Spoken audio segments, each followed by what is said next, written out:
Yeah. That's great. So, All right, I am streaming. okay. Setting it up Mark, right now. So okay, Martin, we have to behave.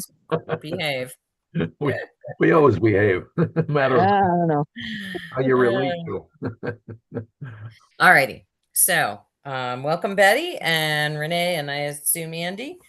And good to see you all. We're gonna start with, let's see, Martin has to leave early. So we've got really two things we're gonna cover this week. And we could do a little bit of both so that you get a taste of all of it. Or we can start with movies that predicted the future, or we can start with latest scams you need to watch out for. What do you want, Martin?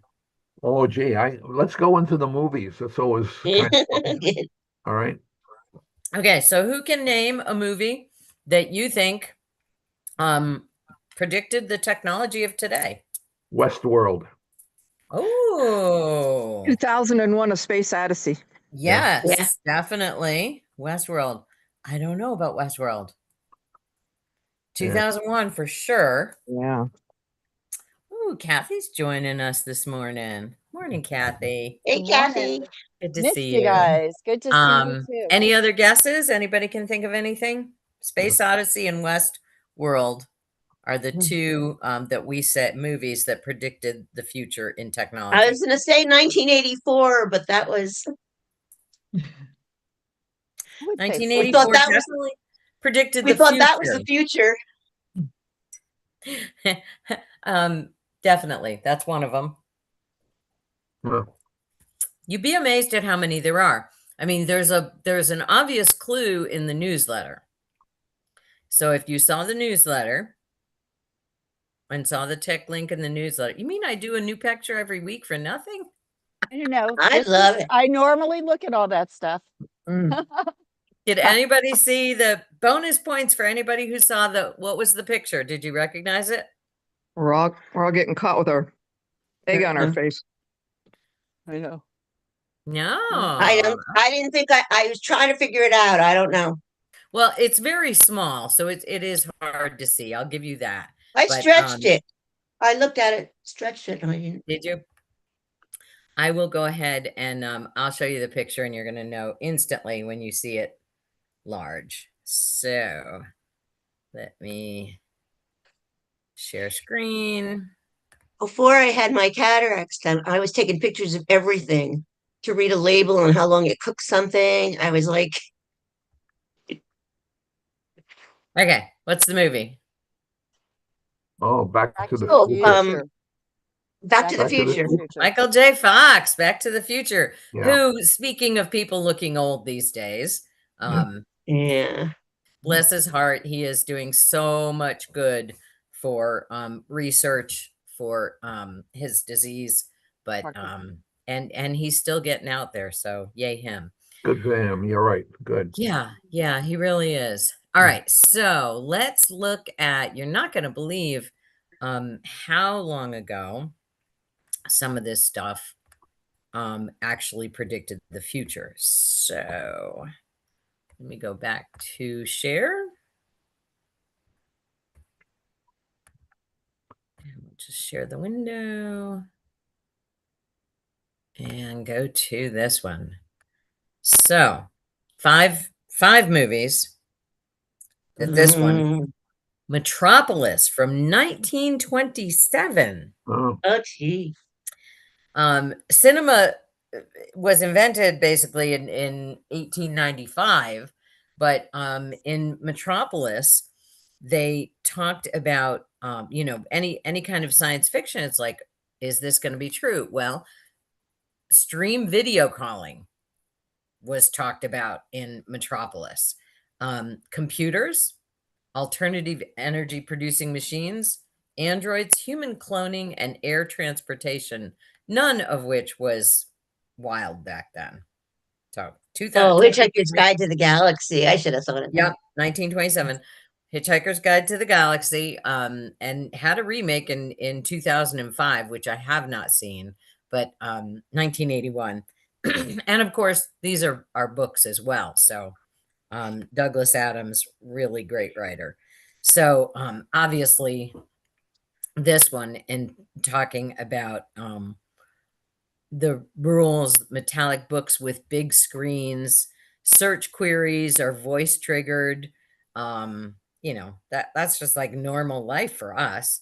Of course, 2001, they're saying the tablet looked just like any of our tablets, any of our iPads or Android tablets. And this was made in 1968. So think How about that. young.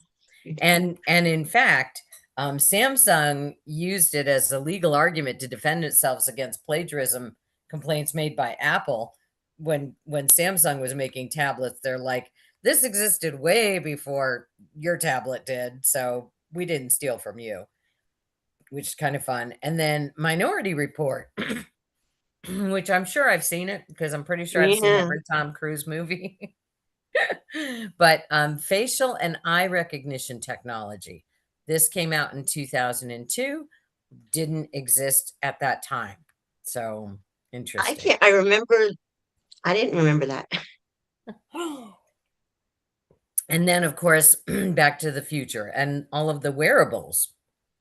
The glasses, virtual reality glasses, all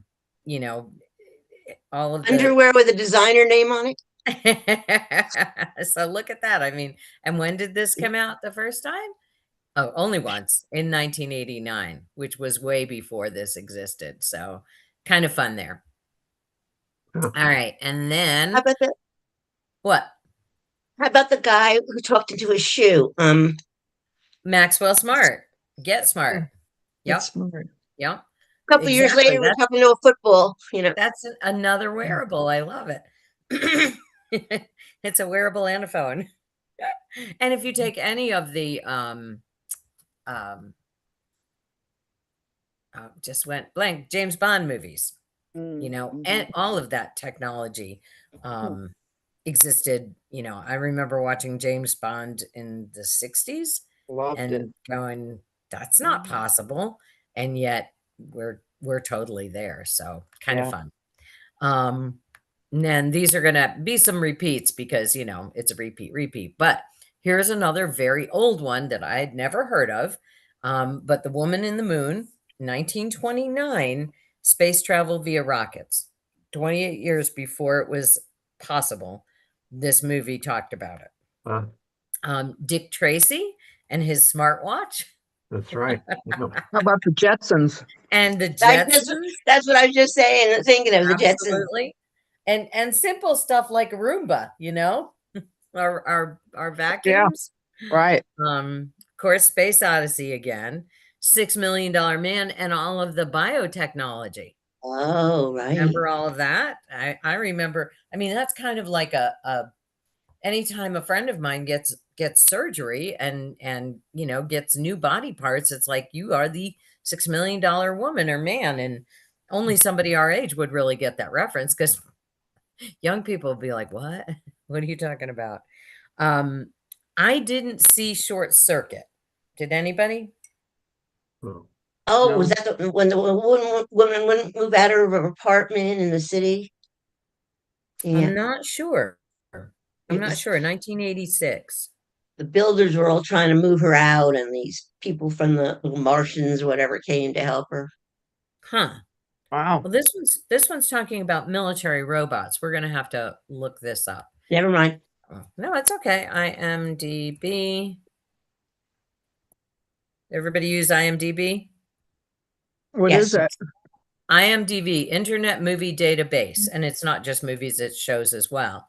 But IMDb, so we are going off on tangent now. IMDb is something that I had to use during my in college for a theater class that I took, and it's a database, Internet Movie Database. So rather than, and I'm doing this practice a lot of doing what I can to not use AI. Oh. And so super, super easy to use AI all the time. I could say, hey, Google, what is blah, blah, blah, blah? And it would tell me, right? And now all the Google devices in my home are talking to me. So futuristic. literally. We're pretty used to it by now, but it is very futuristic. Well, if I want to reduce the demand, because economy is about supply and demand, if I want to reduce the demand for data centers, because I like my nature and I like my mountains and I like my clean drinking water, I like having drinking water altogether, then I can reduce my demand on data centers by using different tools to find out the information I want right now. So I can say, hey, Google, and get the answer just like that. Or I can go to an internet website like IMDb and I can do a search right from there. So I'm going to share screen. And we'll share the window. Google is still talking to me in the other room. And so Internet Movie Database, literally anything you want to know. I mean, the main pages are just always showing you stuff that maybe I should know about current stuff, but I don't care. I don't go there for browsing. I go there purely for information. And so what was it called? iRobot? No, that was, oh, that's a different one though. Got to add iRobot to it. Okay, this is a test. Short circuit. Nobody jumped in. So short circuit. UIT. And it's going to give me what is everything I wanted to know about short circuit. So there's the cover of it, or the movie poster that starts with a preview. There are photos, tells me who the director is. Number 5 of a group of experimental robots is electrocuted, suddenly becomes intelligent and escapes. That's what the movie's about. It's a comedy. It's a quirky comedy, and it's a family movie. And it's about artificial intelligence. Back when? 1986? AI in 1986. And then it'll go to show you the photos. It'll show you who was in it. Ali Sheedy, Steve Guttenberg, had some stars. And so you can also, on my phone, it's actually, I'm more used to looking at it. On my phone, I can click on the short thing here and it'll expand and tell me more about the story. But that's in a nutshell the story. But if I scroll down, let's see if they have any more of the story. So cutesy, but so good. Just look at a review. A rarity among family-oriented films. So this looks like one we need to see. Might be kind of fun. I haven't seen it. Has anyone at all seen it? No. No? All right. Nope. Short Circuit. Fun, cute movie, but very definitely tech-oriented. So I'm going to write that one down. Predicted AI in 1986. All right. And Back to the Future. We knew that. Darkman, 1990. Predicted 3D printing. And it says, although 3D printers can't print skin tissue, they do print prosthetic limbs. So apparently that's what they were printing in this movie, was skin. But we know that they can make prosthetic limbs. Total Recall with Arnold Schwarzenegger, self-driving cars. Those exist now. And then there's Tom and his Minority Report again. And then the last one, sci-fi shows that predicted the future. Eternal Sunshine of the Spotless Mind. Has anybody read those?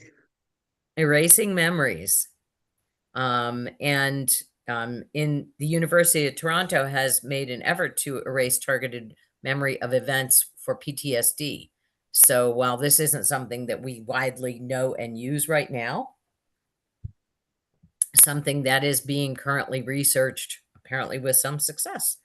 So it goes into a lot of detail about that. Of course, no one said Star Trek, and so much Star Trek. I sent a message for the Star Trek. Oh, in chat. In chat. Mm-hmm. The Truman Show and The Simpsons. Ah, there you go. And the Awesome. Simpsons predicted the president that's now our president. All right, so we got those look like flip phones to me, and of course they had wearables, smartwatches, tablets, Bluetooth earpieces, lots and lots of stuff in Star Trek. Total Recall, we talked about that one already, so I'm skipping that. You've Got Mail.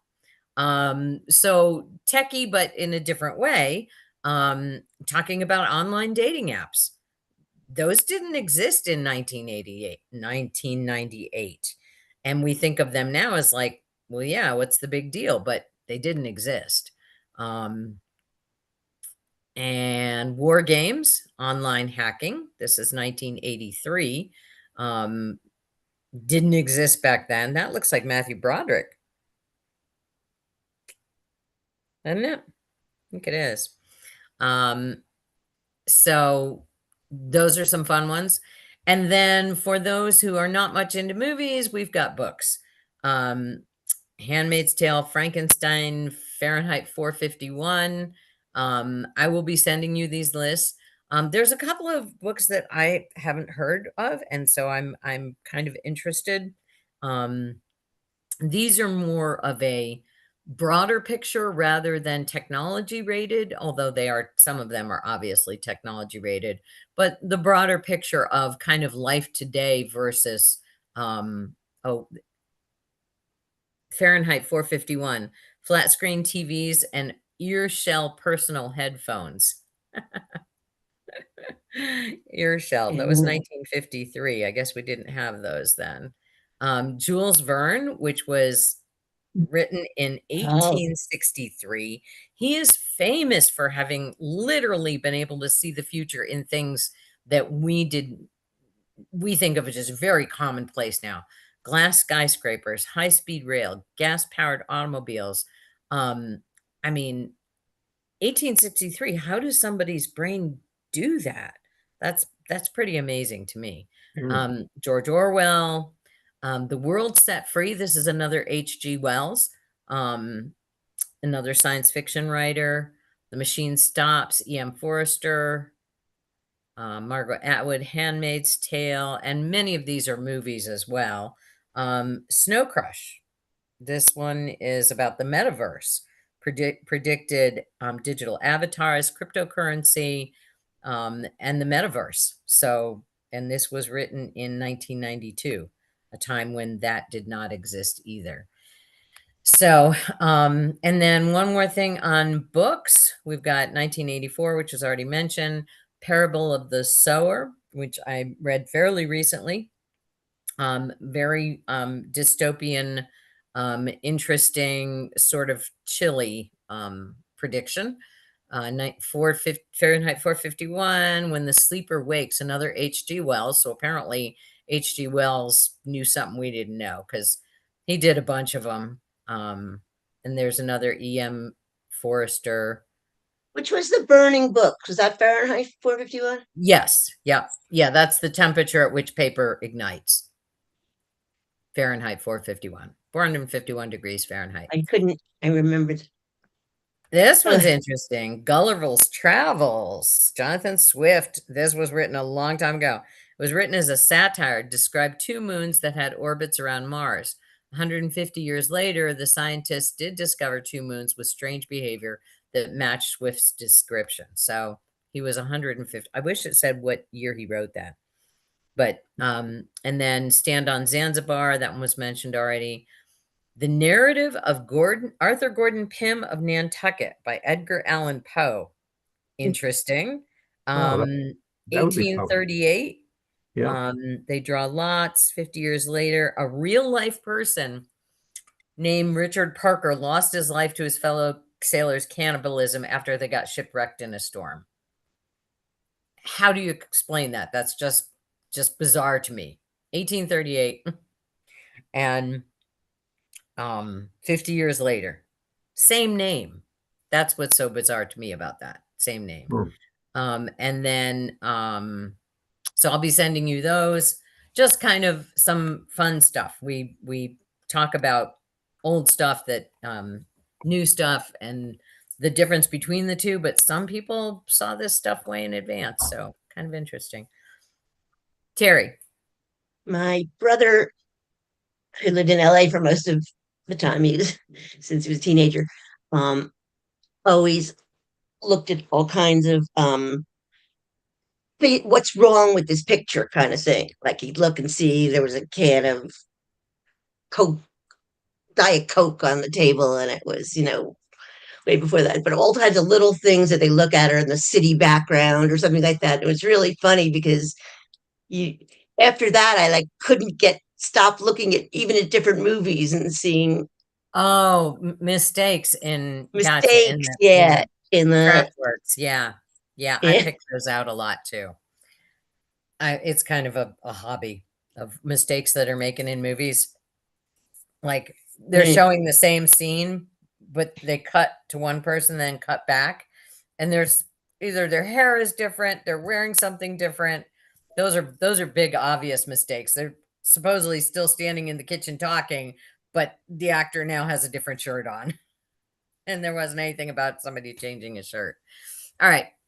We're gonna hop into a little bit of the problems these days. So many times we have talked about the website Have I Been Pawned? And I suggested to people that they go to it and check it out to see whether or not they have been involved in data breaches. And so the website itself have I been, whoops, it already started to come up. I been pawned, and that's pawned with no A. Have I been PWNED? Check if your email address has been pawned. There's the website. We've talked about it many times. One of the things that I have done is sign up for notifications. So you can sign up, connect with us. You can sign up and get a notification by email as to whether or not when something does happen. So I did that. I signed up for it and I got one. I got an email that, let me back it up and then I will share. All right, ready to share. So the email looked like this. You've been pawned in the Exact Sciences data breach. So I used my regular email address, my personal email address to sign up for it. And so the reason why it looks like this is coming from me is because it did. It came in a different inbox and I sent it to myself here to my Joy inbox. So where it came from was haveibenpawned.com. First thing I did before I clicked anything was I checked to make sure that the reply address did not have any misspellings, anything weird in the middle, to make sure that it is exactly that. And it is, knowing that pawned does not have an A in the middle here. Okay. So that's their website. So I felt confident that I could go on with looking at it. So it says you've been pawned in the Exact Sciences data breach. You signed up for notification. Your account was pawned in a breach. And here's what it is. There's the email address that was found, who the breach is, and then there's the compromised data, date of birth, email, gender, names, personal health data, phone numbers, and physical addresses. Most of that stuff's all online right now anyway, so not that big of a deal.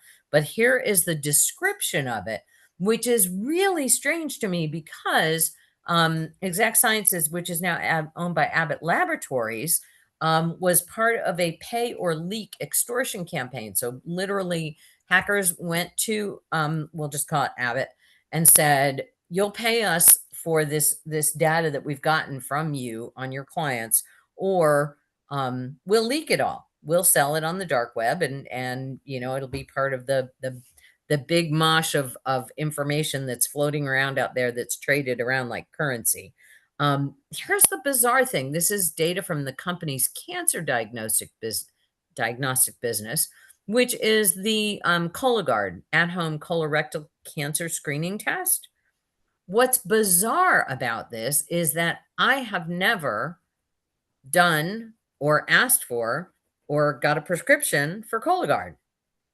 So I think it's really bizarre that I'm not so worried about the pawning and the leaking part, but the fact that Abbott Laboratories thinks I did, because I would remember that. I would absolutely remember that. So you've got full breach details here. When I hover over this, you can see, now watch, you can see my whole screen, right? Yeah. Okay. When I put my cursor over this, look over here down in the lower left-hand corner. Look what happens. So I'm going to put that there. But when I hover over this link without touching it, can you see the little tiny https://haveibeenpawned.com/breach/exact sciences? No. You can't No. see that in the lower corner? See the button that says view full No, breach I want you detail? to look in the lower left-hand corner of my screen. No. Can anybody? No. Oh, I can't read it, but I could see there's a message down there. okay. Oh. Well, that's what it says. So I'm sad that you can't all see it, but when I hover over this without clicking, down in the bottom of my screen, a little pop-up comes up, and that might be why some of you can't see it because Zoom hates pop-ups. But in the corner, it shows me where I'll go if I click on that link. That's a really, really handy tool. Think about it. We're often click happy, and we do the wrong thing because we're just like, oh, click this shiny button, click, click, click, click, click. And now we've gone down a really dark alley on the internet, and we've opened ourselves up to all kinds of threats. If you hover, and you can't do this on a phone, but on a computer, move that cursor over the button and just let it hover there. You'll get a pop-up if you're on a PC. I don't know how it works on Mac, but on a PC, you'll get a pop-up somewhere on your screen, tiny, generally down in the lower left-hand corner, and it's going to show you the website it's going to take you to before you click. Think about how useful that is. If it's taking you to a fake website, then you don't have to click it. You now just got confirmation that this is a bad path to take. So I highly recommend you try that with any click buttons. And like I said, I'm very sorry that you can't see it on mine. You're just going to have to try it and see yourself. But just to be clear, hover your mouse, don't click, just hover, look for the pop-up, and it'll stay popped up. So sometimes pop-ups come and then they disappear. But as long as my mouse was on that button, it stayed up and I could see it. So that's, now you'll need your reading glasses for it, but it's a great way to know where am I actually going? And is this a real thing, or should I stay away? Okay. It's always a better idea not to click anything in an email you get. Go directly to the site and look for it yourself. Yeah. So I did that as well. I actually did that first. So I went to Have I Been Pawned? And when I put in my email address, and I check it, 13 data breaches. Now, a lot of these I knew about. And then here's where you can get notified when your email appears in future databases. So that's what I did. I signed up for that, only for the email address that I use a lot. April 2025, September. Oh, now see, interesting that it has not updated for the Cologuard one. So these are all old. If I go down, these are all, this is a timeline. 2012. Interesting. All of this was happening back then. So go ahead, Martin. Bye-bye. Bye. So for all of these breaches that happened, when it is able to tell me where did it come from, like this one, Gravatar, this is, a huge data breach that is not targeting a specific company. So harder to do anything about other than change my password for my email address, because that's usually where it shows up, email addresses, names, and usernames. But some of the other ones, Zynga is where I play Words with Friends. You change your password. Canva, changed my password. Lumen PDF, I just got rid of that stuff. Closed the account, got rid of all of it. I mean, that one was ridiculous. I didn't need it. It was kind of a piece of junk extension anyway. It was not Adobe PDF, so it was worthless. Same thing with House. I don't even think this thing still exists, but closed my account, got rid of everything. MyFitnessPal, closed my account. 8Tracks, all of these older ones, closed the account, Dropbox, I started a new account. LinkedIn, close my account. That's the easiest way. Ask them to delete all my stuff and done with that. Twitter, close my account. Now, here's another one where, this one, it's like, what? I don't use Telegram, but again, it was because it was across large groups, Telegram channels, which are collected from malicious Telegram channels. I've never used Telegram. So this was information of mine that was basically resold. Internet Archive, Digital Library of Internet Sites. So one of the things I did with this one was I deleted my histories on my devices so that those weren't being tracked. Again, another big one, email addresses and passwords, change your passwords. Number one thing you can do. So it's interesting to me that it's not showing up as an actual pawn event yet, but it literally just happened. When I go here, I can see the Exact Sciences data breach, and it's not showing up as me being affected by it yet, but this is the information about it. So you can look and see. And so I'm going to go back. I have 2 pages of this open. I can look and see. Let's see. I was hoping that there was a search about, so I could just put in Exact Sciences data breach. Check my email. Yeah, it's not going to let me just do a search. Email search, domain search. Here we go. Well, I have to sign in. And I did create an account with this because I did some research on it first to make sure that Have I Been Pawned is legitimate and they're not trying to then steal your information. And they're not. They may be trying to sell your stuff, but they're upfront about what they're doing. But I find it useful because sometimes they're on top of it before my antivirus program is. So any questions about Have I Been Pawned? How many people have used it? Yeah. Good. Have I you all had- signed up for the notifications? I didn't. I used it to help John with something because Good. it was actually what do you call it? Where you try to get in touch with each other from business and LinkedIn. LinkedIn. And he said he wasn't going to do it or anything. Then somebody came up that it was interested in. And anyway, it wasn't what it was. So I found that on there, but I Good. didn't continue to use it. I just Yeah. don't know Me why. either. I mean, seriously, LinkedIn, you could do better. These are business professionals. Do better. Pay for better security. All right, now we're going to look at so we started from good, bad to now we're going to the ugly. We are going to look at some of the problems. So I've talked to several times about, particularly in this summer, about when you're traveling, how to stay safe. You may only be going from, your place to, visit family somewhere else, and you stop somewhere along the way. And we've talked about security at hotels with their Wi-Fi. There are devices where people can go by and they can snag you while they're on the other side of your door with their devices if you're on the hotel Wi-Fi, because it's password protected. Really, it's your room number, and like, I'm standing in front of room 401. This is the password for this one.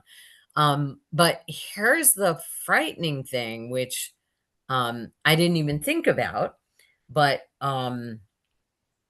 what a hacking company has done is they've actually hacked into hotel Wi-Fi itself. So you sign into the Wi-Fi, and it's not somebody walking up and down the halls. They actually had gained access to the hotel Wi-Fi. And so we're going to look at this. It was a data breach. Microsoft, hotels, conference, and other hospitality Wi-Fi networks have been actively abused by a Russian group to target travelers worldwide. You can't say they don't have a sense of humor. Captive Crunch, instead of Captain Crunch, turns a routine Wi-Fi login moment into an opportunity to compromise corporate accounts and devices. So nothing looks unordinary. They connect to Wi-Fi, get the usual prompt, where you have to log in and agree you're not going to do anything illegal on the hotel Wi-Fi website. But what happens is users' browser session is redirected to an attacker controlled page that looks like a Microsoft login prompt. Credentials, device codes, or authorization tokens are harvested. Malware is downloaded. This is bad. Users presented with a fake update or click fix dialogues that download malware. And they install a Trojan, which is a info stealer, and then a machine in the middle attack where traffic is quietly proxied through attacker infrastructure, putting the user in a position for future credential theft. So it's automatically your traffic is redirected. Where you're going on the internet highway is redirected. And so here's some of the things that are the fake dialogues. It'll say Windows update, working on updates, don't turn off your computer. A fake Windows security virus scan, a web installer, and these are the exact names of them. And you might go, oh, this is just something that the hotel requires for me to use their Wi-Fi. Netflix, a Windows network Netfix fix tool, a browser update prompt, or a PDF view. So to download a document to look at a PDF. Don't fall for any of this.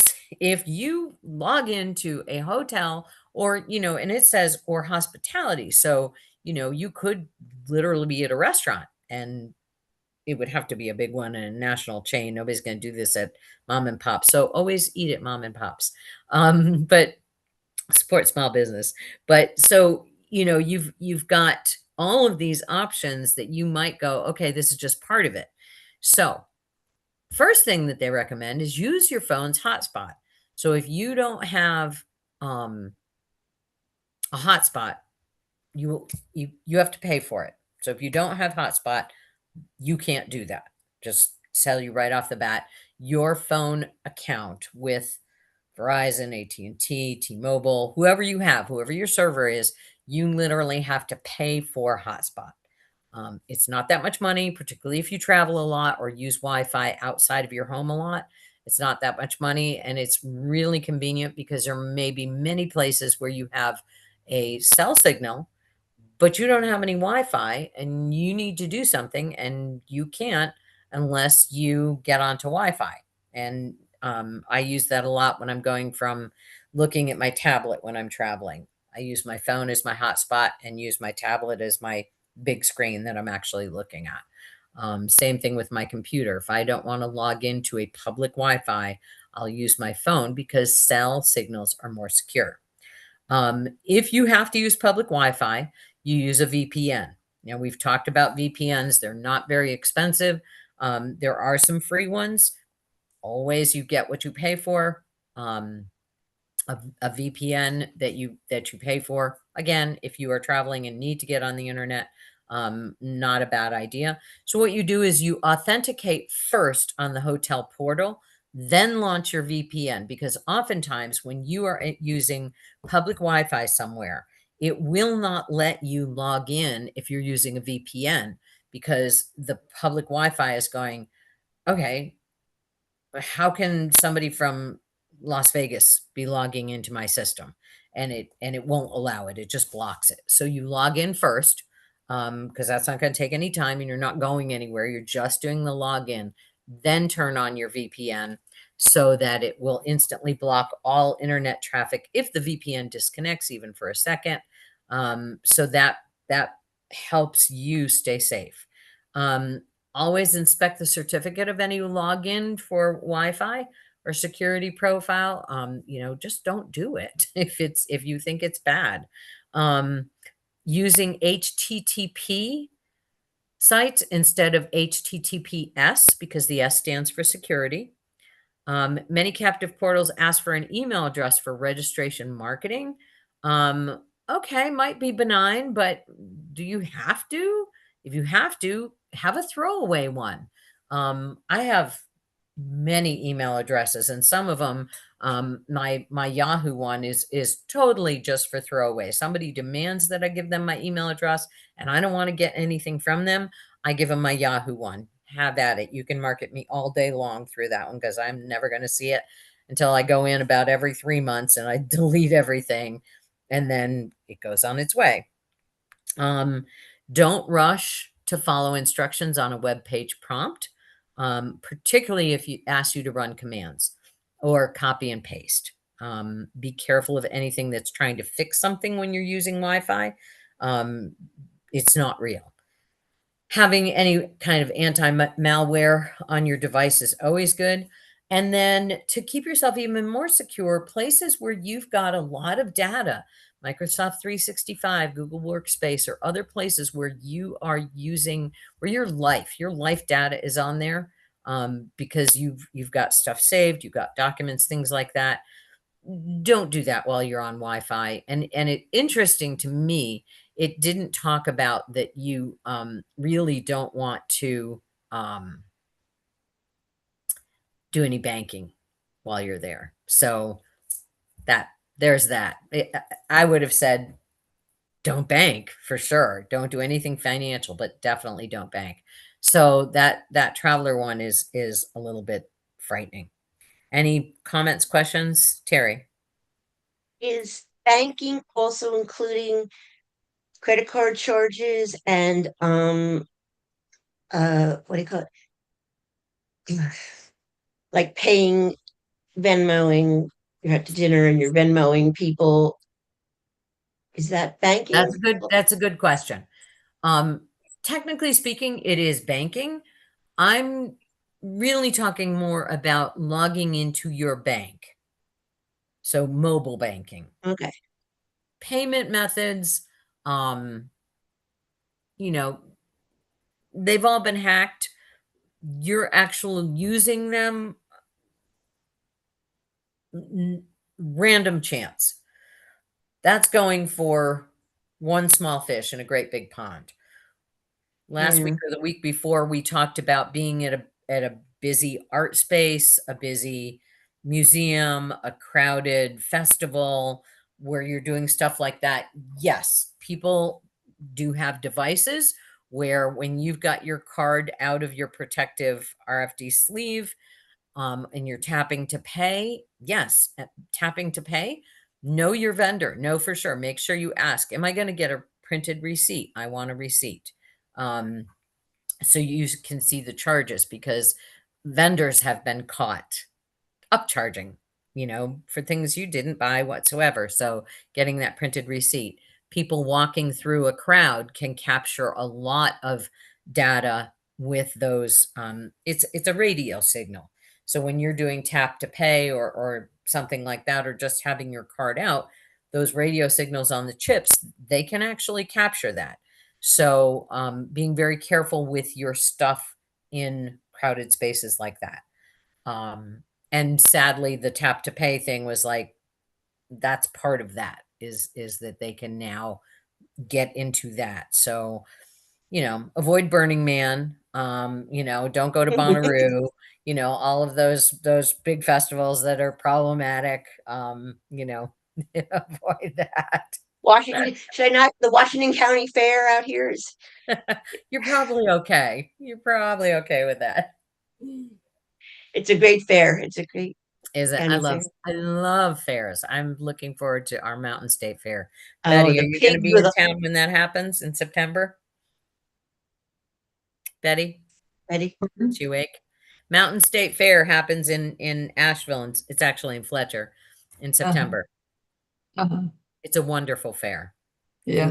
If you like state fairs, go to it. It's very, very good. Mm. All right, so that's about travel. Now we're going to talk about one that may touch a whole lot of people, And this is Amazon and Apple impersonated in a $149.99 unauthorized charge scam. So I'm going to go ahead and share the screen on this so you can see. Share Apple. So and people have told me about this one. So you run into a screen pop-up warning you that your account was just used for a mysterious purchase. Looks urgent, looks official. Same con, two costumes. So for people who don't have Apple, they assume that they have Amazon. And for people who don't use Amazon, they assume they have Apple. So they've just saying that pre-authorization, $149.99, and a phone number to call immediately. The phone number is the same for both. So that's problematic. And here's what it's going to look like. Unauthorized purchase. And the copy, a believable dollar amount, a pre-authorization jargon, manufactured urgency, call immediately, red warning triangles, all of that stuff. Call to action, one button, one phone number, pick up your phone and just do it. How to tell if it's fake. Real companies don't alert you this way. Bottom line, it's fake. No company tells you to call a phone number to stop a charge. Okay. Check where the pop-up's from. Okay. Where did it come from? Didn't come from apple.com or amazon.com. They're not sitting on those pages. A pop-up you can't easily close is a red flag on its own. When in doubt, go direct. And this is what we were just talking about. If you get a notification that's like, you're in trouble, click here and we'll explain how to get out of it. No, you go directly to it. Let's just say, you got the pop-up one and it was for Apple. You go to your Apple account. You do not click the button. You go to apple.com, you sign in using your Apple ID and your password, and you investigate it from there. And then always, check the number. Look and see. There apparently is a scam number check to see if it's already been flagged. Now, I have Malwarebytes, so I'm not sure if everybody can do that if you don't have malware, but would be useful to know. So I'm going to, send you this article. Let me know if somebody who doesn't use malware goes ahead and clicks on this, and this is safe. You can click on it to see if it's already flagged. If your phone number is flagged as a specific number is flagged as a scam. And then don't judge a scam by its logo. We all know that with AI, everything is very easy. And I can copy a logo from anywhere and make my website look like it's, that thing, because it's easy to steal that stuff. No big deal. Any questions about that one? Has anyone received that notification? The $149.99? No? Good. Somebody told me that they did. All right. Next one is, how many people have seen the movie? I should have done this as a segue from movies to this. How many people have seen The Odyssey so far? This week. Where is it? This week? So I'm going to say for a significant portion, not significant. I'm a big softie. And so there were parts of the movie when I closed my eyes because it was just too gory. I mean, it was war. It's war. I saw the movie because it's huge, and I love the fact that it's been done, and it just, I figured it was going to be epic, and it was amazing. It was epic. Made me want to go read the Iliad, really, is what it did for me. But the fighting was horrific, so I closed my eyes through all of that. So pre-warning on that. But Thank you. because the movie was so big, there is immediately piracy scams within hours of the movie's release. So it was fake browser messages, fake browser warning piracy sites. Others described as malware as movie downloads. So if you were interested at all, or your kids or your nieces and nephews, be very, very careful of what you're looking at. And, you know, fake browser detected, all kinds of stuff that was just going to put malware on your page just because you wanted to look and see, you know, see a preview of the movie. If you're going to do that, and, you know, there's all kinds of stuff here for any movie whatsoever. Hopefully I'm sharing. Am I sharing? Mm-mm. Okay, No. let's share. So I'm going to share windows so you can watch where I go. All right. So in the, there it is. Okay. So here's the article that you're going to get from me, talking about what it looks like, what it did. Obviously, how to protect yourself is knowing that where you're going. So two things that I would do, and kind of fun that I shared this already, is I would go to IMDb. That's the one we already looked at. And I say all I had to say was the word the. Do you know how many movies start with the?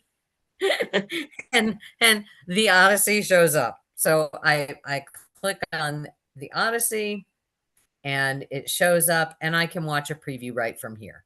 Okay. I know I'm on a safe website because I'm on IMDb. And so I have been using this since I was in college. I was a late bloomer, so I was in college kind of late. But anyway, you can go right there. The other thing you can do is go to the source. So if I say the Odyssey and I do a search for the Odyssey, and I do just website, not AI, I can see it's going to show me Wikipedia. It's going to show me IMDb. It can show me YouTube, the official trailer. I'm still not at the source. I'm going to look and see if there is an odysseymovie.com. And here it is. Odyssey movie. Now, it doesn't say The Odyssey, and the name of it is The Odyssey. So I'm a little concerned about this one.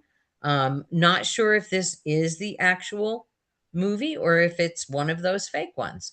So I'm going to look on the side here and see odysseymovie.com. This is a website that Google has indexed.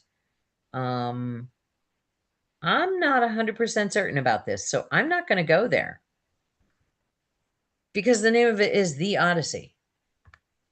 And that's something that you might want to pay attention to. We did this afterwards, what to know after the Odyssey, because we were like, we had lots of questions about the Iliad and Homer and the creatures that were in it. But that being said, oftentimes you can find, so if I go to the Odyssey, it might be able to show me exactly what the website is for the movie by the movie itself. So I'm going to scroll all the way down to my resources, and I'm going to see if it has the actual Odyssey, the number. None of these. What I'm looking for is the one from the production company. These are lots and lots and lots of stuff, but they're not giving me the website off the bat. So because I already know that there's scams abound, I'm not even going to go there. I'm just not going to do it. But I can read all of this. And know too, though, that Wikipedia is crowdsourced, right? Everybody understands what that means in terms of safety? You and I can write an addition to that Wikipedia article. We can put our research into it and say something about it and then reference it down at the bottom, which means that we might not be a good person. We might be saying or doing the wrong thing. So be careful about Wikipedia. I would go to IMDb. All right. And then the last one is I'm going to leave you with some homework that's kind of fun. I am authorizing, let's go ahead and do a little digging for self-preservation. And this is how to use ChatGPT or Gemini or any of the AI prompts to find out what do they know about you. Okay, so this is the article I'll send you. And let me go ahead and share real quick, and then, well, yoga's not going to start, but I know we need to go. So share, and we're going to go here. Are you seeing my 4 prompts? Can tell you what chatbots know? Yes. Okay. Yes. So scroll down and it's going to tell you why this is important. Things like my income level, my health issues, my psychological profile. That's kind of frightening. So scrolling down, it's going to give you prompt 1. Tell me everything you figured out about me that I never actually stated. So you can literally copy this and put it into one of the chat bots and see what you get as an answer. Prompt number 2, predict how I'd handle things I've never told you about. Kind of eye-opening. Prompt number 3, try one of these. Just if you dare, go ahead and try one of those and see what kind of results you get. And then come back to class next week and tell me what you got. What's your shirt say? Says flip. Okay. And what's that mean? I'll tell you later. Okay, good class. Thank you. Terry. How long ago do you think? It was like 4 years ago when chat became bigger, or I would say anyway, so. when it was brand new, my granddaughter, we went to visit them, and my granddaughter read into it, and she says to me, she comes down to breakfast one morning and says, I didn't know you were president of something else, or that you did this and that. And I said, well, how do you know that? He says, oh, I read your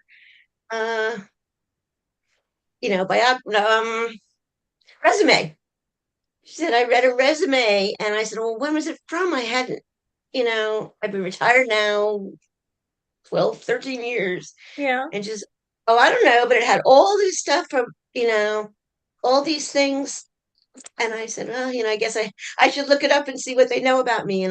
But it said it was something very new, and Well, we did this years ago, before AI was on our radar in class, where I said, Google yourself and find out Right. what's out there. And this was before machine learning was combing through everything. And it was just a basic Google search coming from websites and not a machine that was compiling all of the information.